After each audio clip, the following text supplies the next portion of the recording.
Tiene el uso de la voz la diputada Gabriela Sodi, integrante del Grupo Parlamentario del PRD en la Cámara de Diputados de la 65 legislatura. Muchísimas gracias, buenos días. Gracias por recibirnos, senadores, en su antiguo recinto. Muchísimas gracias, coordinador. Un placer volverlo a ver. Muchísimas gracias a todas nuestras compañeras, nuestros compañeros, legisladores, a mi coordinador. Muchísimas gracias, Luis Cházaro, por permitirme hacer hincapié en estos 3 puntos de la agenda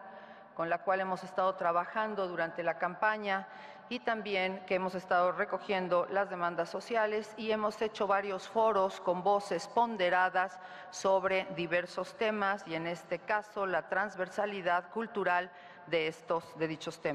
temas. Iniciamos con el primero, que es la violencia política en razón de género.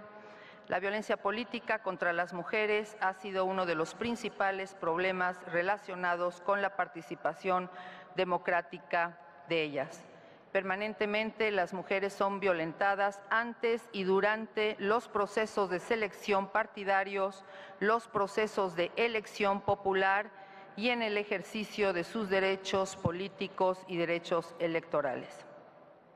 Se llevó a cabo la presentación del cuadernillo Las Niñas Tenemos Derechos, realizado por la coordinadora del Grupo Parlamentario actual del PRD,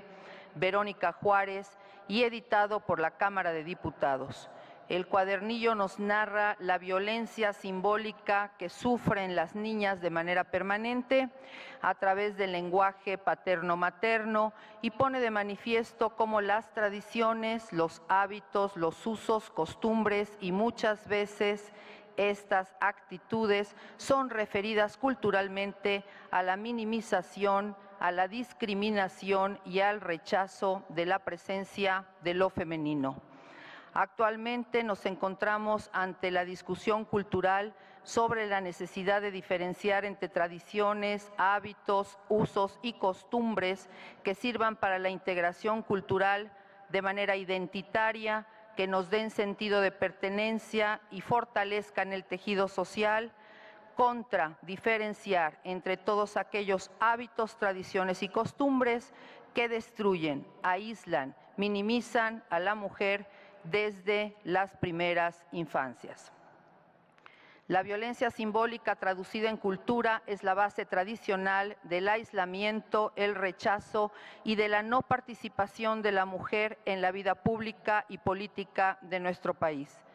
Al pase de estafeta de la legislatura saliente y la legislatura entrante, hemos decidido reeditar el cuadernillo con las observaciones que las pequeñas participantes nos hicieron, como fue la traducción en varias lenguas originarias y lograr su presentación y difusión en diversos foros escolares. Se pone de manifiesto el interés mutuo de las legislaturas perredistas ante la protección de los derechos de las niñas, niños y adolescentes, y en especial de las niñas, en cuanto a la violencia simbólica que se ejerce a tierna edad, sembrando la semilla de lo que conocemos actualmente como violencia política en razón de género.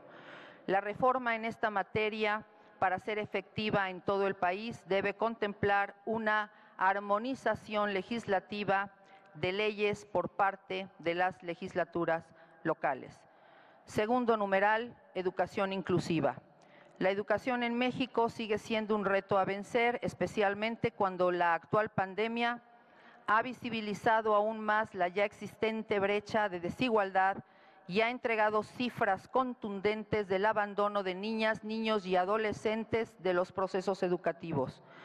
La capacitación de los docentes debe ser un hecho real y concreto. La Secretaría de Educación Pública colocó en su programa educativo versión 2017 en su currícula de matrícula obligada la materia de arte para educación básica, preescolar y secundaria. Con un intento anterior fallido del programa Aprender a Mirar, conducido por nuestro amado poeta Octavio Paz. Esta insistencia por parte de la Secretaría de Educación Pública de involucrar el proceso estético-cultural a través de las artes responde a la necesidad de crear en la infancia una de las inteligencias más importantes del ser humano, que es el pensamiento crítico, que se construye a través de la percepción lógica y sensible. Ante la escasez de capacitación de los docentes y el no entendimiento de los procesos culturales en los desarrollos críticos de las inteligencias, los docentes imparten esta materia operativa como si fueran clases de manualidades, y es aquí donde perdemos gran parte del entendimiento y de las inteligencias de nuestros niños mexicanos. Asimismo, no se puede abrazar un modelo educativo del pasado cuando el entorno actual requiere más capacitación, especialmente con el uso de tecnologías, de la información y de la comunicación digital. Asimismo, se realizó un foro sobre la Ley General de Archivos y la problemática a la que se enfrentan ciertos archivos concentrados, como es el caso del archivo artístico-cultural, que debiera ser elevado a histórico para su protección y resguardo, pero debido a lo bajo de los presupuestos, este archivo con documentos patrimoniales sigue corriendo riesgos innecesarios de pérdida de contenidos. Asimismo,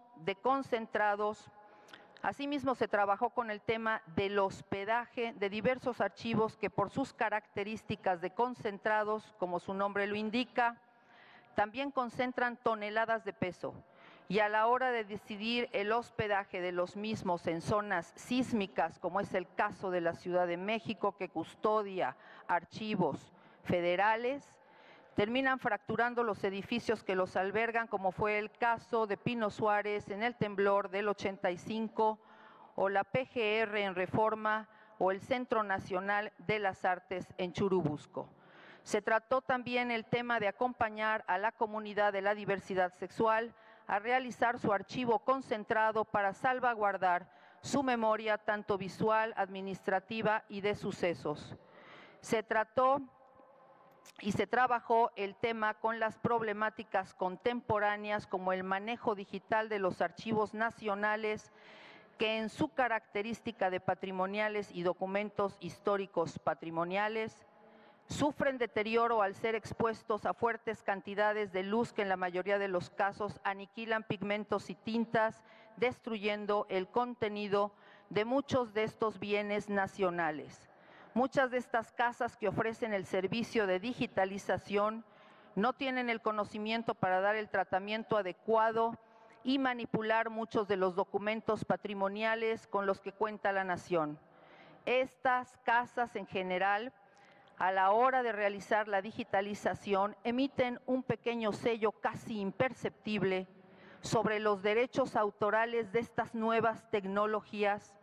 haciéndose propietarios de la imagen de los archivos patrimoniales de la nación.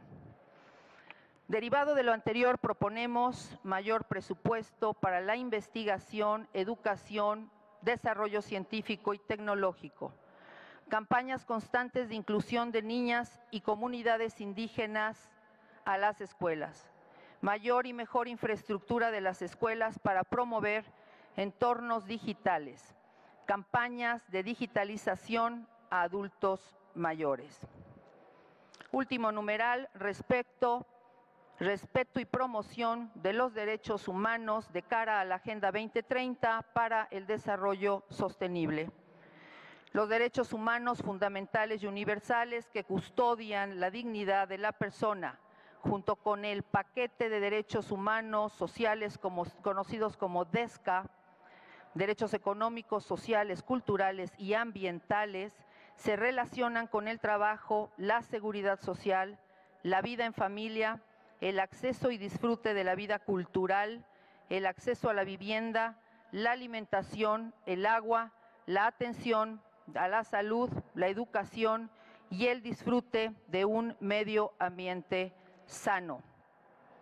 Estos derechos dependen de la dignidad inherente y se desprenden de la dignidad inherente de la persona humana, y junto con los derechos políticos, civiles y sociales logran el desarrollo integral de la misma. Asimismo, la Organización de las Naciones Unidas a través de los Objetivos de Desarrollo Sostenibles, los ODS, de la Agenda 2030 de Naciones Unidas y de la cual México es parte de manera voluntaria y que en su década de acción nada más nos restan 9 años para detener el punto de no retorno, esta agenda, que tiene como fin movilizar los medios necesarios para su implementación mediante políticas públicas y alianzas centradas especialmente en las necesidades de los más pobres y vulnerables, a través de estos objetivos como hambre cero, fin de la pobreza, cultura de paz, detener el cambio climático y fortalecimiento y creación de instituciones sólidas para asegurar la democracia y gobernabilidad. Por lo anterior, para las diputadas y diputados del Partido de la Revolución Democrática, es imperante incluir a todas y todos en el crecimiento de nuestro país. Ello implica fortalecer el papel de todas las poblaciones y grupos que habitan esta nación, como lo establece la Declaratoria Universal de Derechos Humanos. No puede realizarse el ideal del ser humano, liberado del temor y de la miseria, a menos que se creen condiciones que permitan a cada persona gozar de sus derechos fundamentales, como económicos, sociales y culturales, tanto como sus derechos civiles y políticos. Necesitamos, como lo indicó nuestro coordinador, la construcción de una agenda que reconozca, promueva y defienda los derechos humanos en los puntos que él pronunció. Y en especial en el numeral 9, presentar legislación secundaria en materia de personas, pueblos, comunidades afromexicanas y afrodescendientes, donde se realizaron varios foros nacionales e internacionales con legisladores especializados en el tema y algunas voces ponderadas sobre la materia de estas poblaciones afromexicanas y afrodescendientes con necesidades específicas en sus regiones para el reconocimiento pleno de sus derechos como poblaciones ancestrales y como poblaciones de regiones ancestrales y de gran aporte cultural para nuestra nación. Las presentes propuestas son elementos para impulsar un amplio diálogo con la sociedad civil para la construcción de un nuevo modelo democrático y republicano de desarrollo nacional con fuerte impacto regional. Muchas gracias por su atención y viva la cultura.